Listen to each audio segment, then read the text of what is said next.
Sodom and Gomorrah.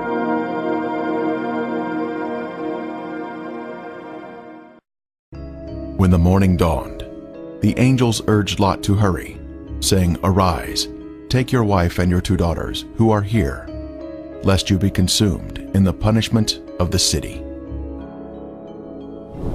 Lot, his wife and daughters, all fled from the terrible destruction of Sodom. Likewise, as it was also in the days of Lot, they ate, they drank, they bought, they sold, they planted, they built. But on the day that Lot went out of Sodom, it rained fire and brimstone from heaven and destroyed them all. Wicked men were punished by the Lord in a divine judgment of fire. The intense heat consumed the wicked cities and their inhabitants.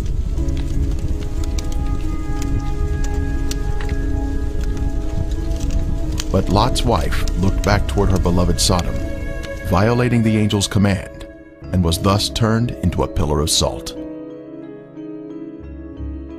Turning the cities of Sodom and Gomorrah into ashes, condemned them to destruction, making them an example of those who afterward would live ungodly. This is a visible example that is mentioned here. The Bible tells us the cities were in the plain of Jordan, which is the area surrounding the Dead Sea, and it was once a beautiful, lush area. At 1,300 feet below sea level, this is the lowest place on earth, a very hot and desolate region that was cursed by God because of the sins of the people. Flavius Josephus, the 1st century Jewish historian, tells us, "There are still the remainders of that divine fire, and the traces of the 5 cities are still to be seen." Popular thought has it that the cities were later covered by the waters of the Dead Sea, but if Josephus could see the cities in his day, then we should be able to view them also, as the water level has, if anything, receded since his time.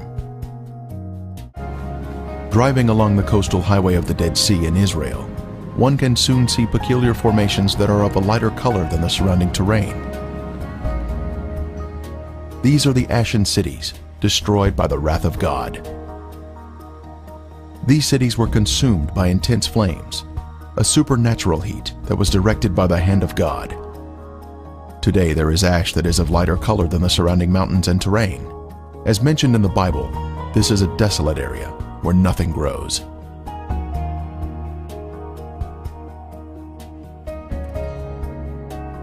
Inspecting the formations closely, one can see structures containing man-made elements, such as 90-degree angles.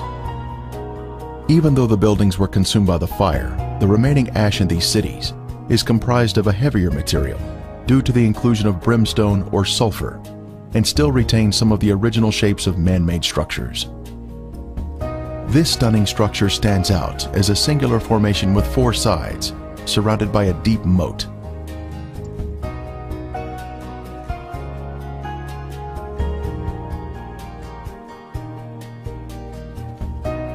We move in closer to inspect the unusual features evident on the side of the formation.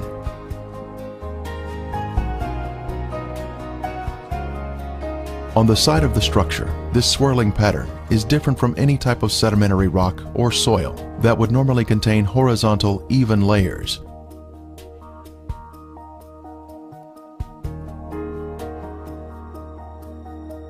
These swirling designs were also seen in other ashen formations in the cities. This is evidence of extreme heat, up to 6,000 degrees Fahrenheit, where thermal ionization occurs, when the electrons repel and attract, forming these unusual swirling designs.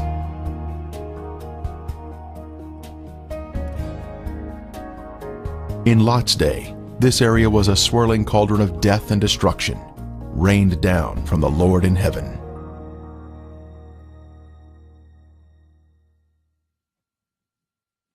Strange anomalies can be seen here, such as these fragile layers of material which disintegrate when touched.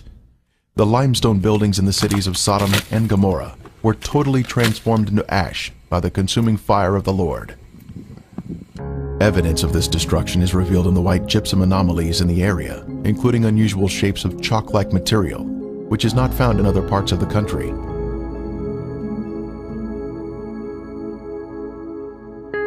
Even layers of white and gray material can also be seen, comprising gypsum and ash.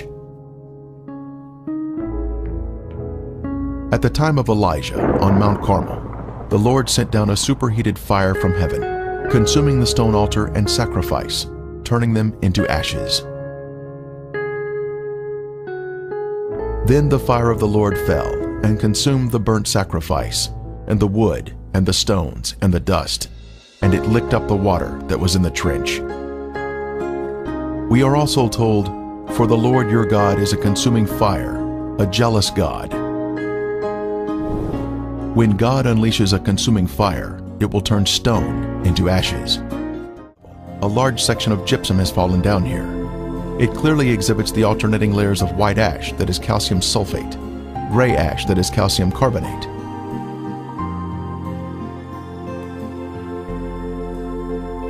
One can also find loose or powdery ash that is quite thick and has been deposited next to the formations. The ash is made up of calcium carbonate and calcium sulfate, which comes from the limestone buildings and the brimstone mixing together during the fire. In the formations themselves, some material can be gently raked off the surface with the slightest touch.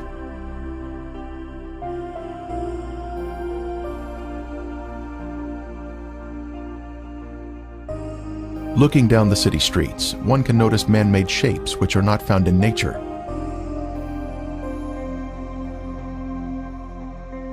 Here we see a building with square sides or 90-degree angles.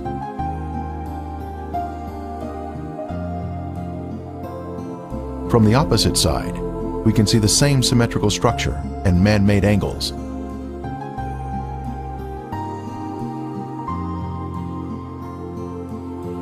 We can see the remains of walls that extended outward at 90-degree angles from the main structure.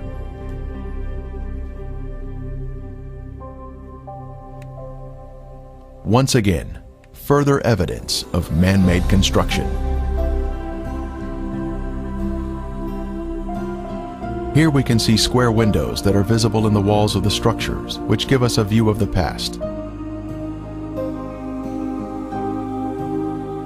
Scanning the city for signs of prior habitation, we can see in the foreground a tower of cylindrical design, positioned at the edge of the city. The remains have suffered greatly during 3,500 years of wind and rain erosion. Even still, there is the appearance here of streets and man-made structures.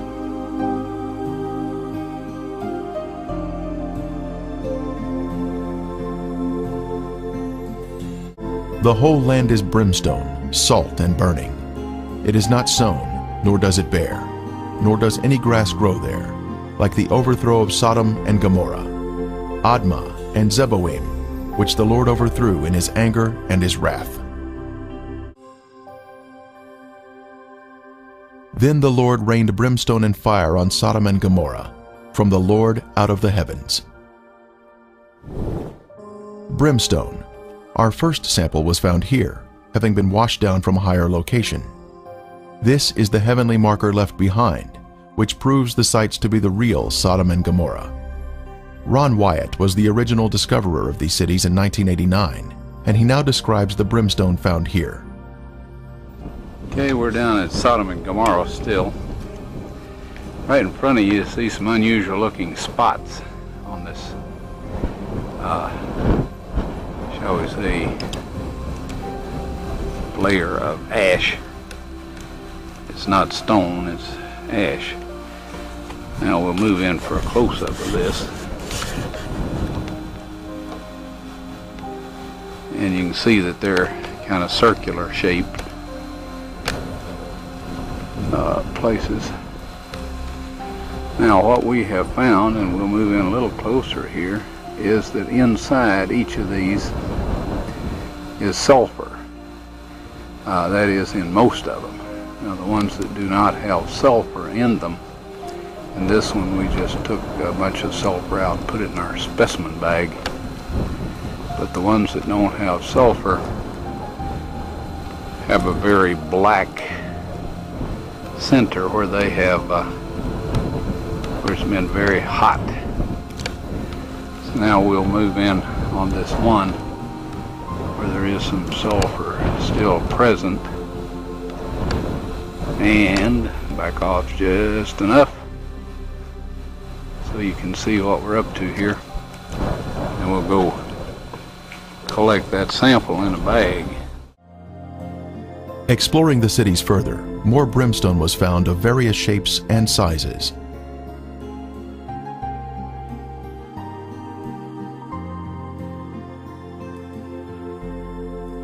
Several samples had been washed down to areas below and were added to our growing collection.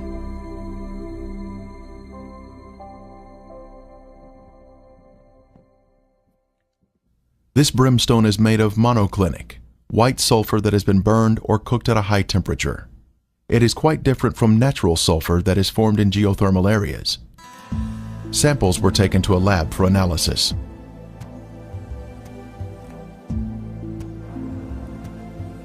Each specimen was carefully separated and prepared for testing, with the outer portion cast aside.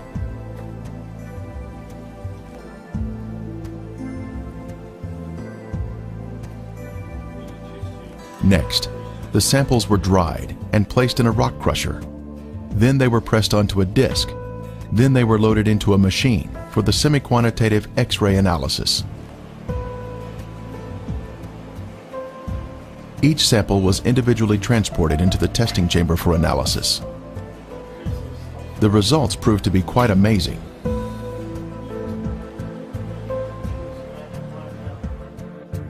As the samples were found to be 98% pure sulfur, unlike any other sulfur found on Earth. This pure, cooked sulfur is the heavenly marker that was left behind to show the world that the Lord, without a doubt, destroyed these sinful cities at His command. Critics have said that the sulfur is from volcanic activity, but that type of rhombic sulfur is only 40% sulfur and is of a crystalline form, unlike the white, compacted monoclinic form that is found in the Ashen cities today.